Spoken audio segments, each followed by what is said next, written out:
The tank usings of families of vehicles or related marks of vehicles, and we're going to start this afternoon by showing you some of the vehicles that were part of the Chieftain family or led on to other vehicles after Chieftain, and why we think it's important to see these vehicles together. You can see the amount of time, money and investment that sometimes goes into a tank, which are very complex, very big engineering tasks, and inevitably, as soon as you build one type of vehicle, if you can spend less money instead of coming up with a brand new type, in other words, if you can build on that chassis, build on that engine, build on that hull, you've got something there that you can grow into other areas. So we've got engineer variants built on a Chieftain hull, there's a bridge layer built on a Chieftain hull, lots of different vehicles we'll be able to show you that have stemmed from the Chieftain family. Now Chieftain is a post-war British tank that was designed as soon as we put the Centurion into service. That's the famous tank that we designed in the Second World War. It goes out to Germany, just misses the end of the war by about 6 weeks. As soon as it started going into service, the War Office starts the programme for building its successor. And one of the first things they did in that programme was just make sure that the idea of the main battle tank, the way we look at it today, that is a tank with a driver in the front, a turret on the top, a big main gun, is that still the best way of making the best type of armoured fighting vehicle? So off they went and they did a number of experiments looking at two-part vehicles. They even looked at these early days at the idea of perhaps a liquid propellant gun, squirt a liquid in the barrel, set fire to it, that explodes and that sends a projectile out the end of the barrel. They looked at all these issues but ended up deciding that the traditional shaped tank was really what they wanted, and that starts the Chieftain programme going, which leads to, in the 1960s, a number of prototypes. Now one of those prototypes, well, unfortunately we can't drive at the moment, but it's in the museum and you can see the front hull where there's this amazing glacé plate in front of the driver.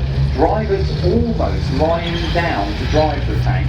They hid that glacé plate with a metal box so the enemy, and we thought that was going to be Soviet countries, couldn't tell the shape of the front of the tank or the thickness of its armour. Now, we're going to bring on our parade of Chieftains, and it starts off with one of the variants that was used for driver training. It wasn't actually put together originally to drive a training tank. The very first tank in the parade would have started life with a turret on. But later on, when the marks or the improvements happened to Chieftain, some of the earlier tanks had their turret taken off, and this becomes a driver training tank. Now we call it a wedge. In other words, you see why commanders at the top, drivers at the front, and the commanders will be instructing that driver on how to go about it. And again, if you notice on the back of that wedge, there's an L sign like a learner card sticker you can see on a learner driving car, and that was to warn everyone to keep well away. Second tank in the line-up that's just come on, that's behind the wedge, is the Chieftain ARRV. That's a Chieftain Armoured Recovery Vehicle, and you may recall we saw this as you were looking earlier. That's the first type of armoured recovery vehicle we had in service with a front-mounted winch, dozer blade on the front, digs in the ground, and then you can, so it's got a good ground anchor, and then you winch the vehicle that's in front of you back with this capstan winch that's on the front. On the rear, you've got a crane, and that can lift engine packs for Chieftains and gearboxes out, and it would carry a frame on the back sometimes so you can carry a spare engine on the top. So again, armoured recovery vehicle, but was very useful in the field for lots of other types of roles, as armoured engineers sometimes as well. Again, you can see, as I mentioned earlier, boxes on the side, engine recovery kit, but a lot of those boxes would contain spare parts, bolts, chains, shackles for recovering vehicles. Third vehicle in the lineup is the bridge layer variant without a bridge on, so it's a common naked bridge layer in front of you. And the Chieftain bridge layer, two types of bridges could be deployed. Number 8 bridge, that's about 24 metres long, so it could, one whole span could gap 24 metres. There was a smaller bridge, they called it the number 9 bridge, and that would only cover a 12-metre gap. And in that vehicle there'd be a crew of 3, and again you can see the commander's hatch open, drivers in front of him. Very odd looking tank that's at the back of this lineup is underneath it all is a Chieftain. It's not really part of the Chieftain family, but it's how a tank was used to develop new ideas. And that Chieftain is, we often call it here Chieftain SID, S-I-D. It's called Signature Integration Demonstrator. And most of us are aware when we look at tanks, they paint them camouflage to try and hide them. There's lots of other things you can do with an armoured vehicle to hide it. They call what a vehicle gives off, not just what it looks like, but its sound, its engine note, electronic signature. They call all that the signature of the vehicle. And what you've got here is a Chieftain where they're experimenting hiding its signature by putting on things such as these rather peculiar looking dust baffles with all the hair in, the brushing, and that's to stop dust coming up and giving away your position. You'll notice the wheels have got flat discs put on them, and again you've got angular bits of plywood placed around the turret and on the hull, and that's to change the shape of the vehicle, and so it's in essence it's a stealth technology. If you're pinging radar up this, hopefully the vehicle will be better hidden. So they did all that. This is basically it's a test bed for trying out new ideas. 2 other Chieftains on the middle of the arena at the moment. Standard gun tank with its gun facing to the rear. That's a Mark 12 Chieftain, and one of the things on the later Chieftains, they added the armour protection. So what you've got there is on the turret, extra armour placed around the side of the gun. They call that Stillbrew armour, and we put a little bit of extra armour below the turret, just behind the driver, where there was a vulnerable spot. And that was in response to what we thought were going to be the enemy, the Soviet Red Army and Eastern Bloc countries. When they upgrade their tank guns, we upgraded our armour. We needed better levels of protection. And of course, that whopping great big 120mm gun, that was the real thing that made the difference with Chieftain. It's what's called a fully stabilised gun. Before the gun fires, a light is shone from inside the tank to that black cap at the end of the barrel. There's a mirror under that cap, and it can measure if that long barrel has got any droop in it or any bend in it from side to side. A slight cold wind on the side of the barrel, that could mean that the metal shrinks a fraction of a millimetre on that side. If you're firing at a target 3 kilometres away, you might miss. The round will go banana shaped. So all of that is computed before that gun fires. And you got to the point a well-trained Chieftain crew could hit a target about 95 times out of 100 out to 1.5 kilometres away with the very first round. And that's staggeringly accurate compared to World War II. World War II gunnery tended to be 1 over, 1 under, and if you're lucky the third round on the target, unless they're very close. So that's the real difference with Chieftain, that superb bit of gunnery there. Engine in the back, you're going to hear them starting up soon and going around. L6E Leyland engine. It was rubbish, there's no other way to put it. Unfortunately, in Britain we went along with a NATO directive, could we make a multi-fuel engine? In other words, it was supposed to be able to run on petrol or diesel or a bottle of vodka, whatever was available. It never really got to the point of reliability that we wanted it. So that was a weak point of the Chieftain, and it was one of the reasons why those armoured recovery vehicles with spare engine packs were so important. Behind the Chieftain, the main Chieftain gun tank, the one with the jazzy looking camouflage, that's in the family. It's a tank that was designed for the Shah of Iran. It was called Shia 1. The Shah of Iran was deposed. Jordan took over the project and they called it Khalid.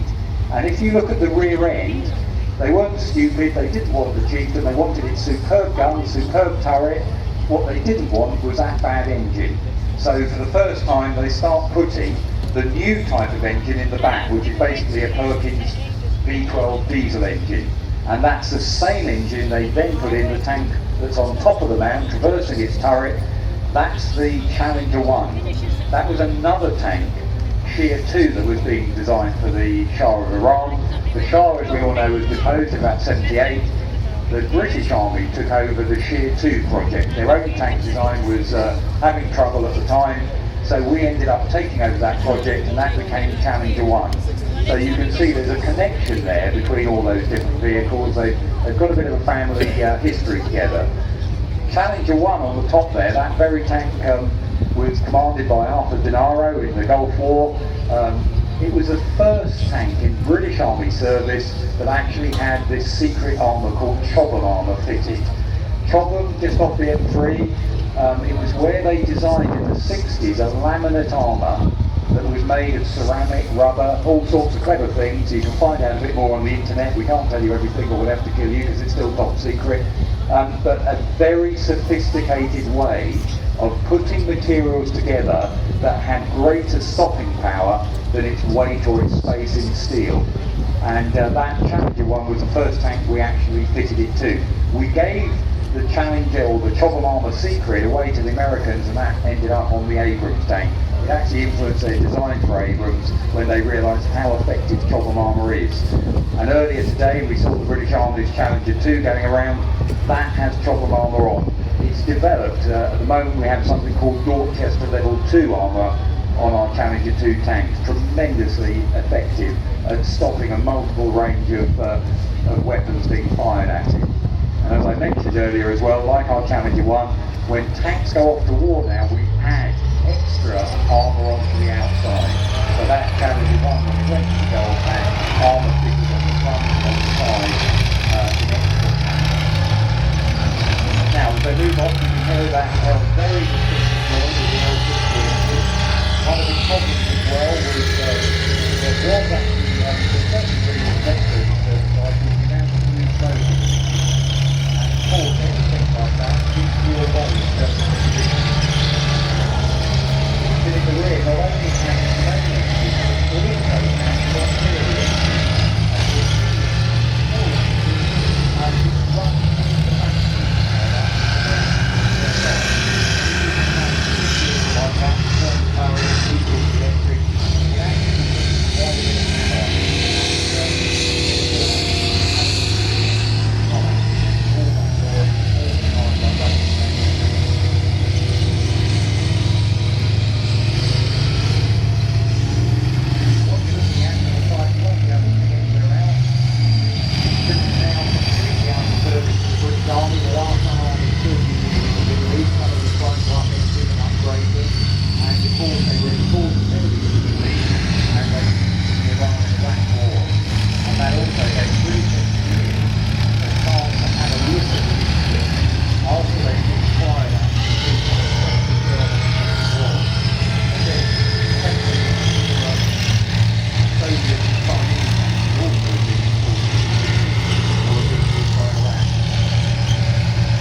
the Challenger 1 tanks, ones at the rear, the vast fleet of Challenger 1s that when the army got rid of them, they were gifted to George. So the Challenger 1s are still in service, but now with the Jordanian army, and there's a few left in the UK.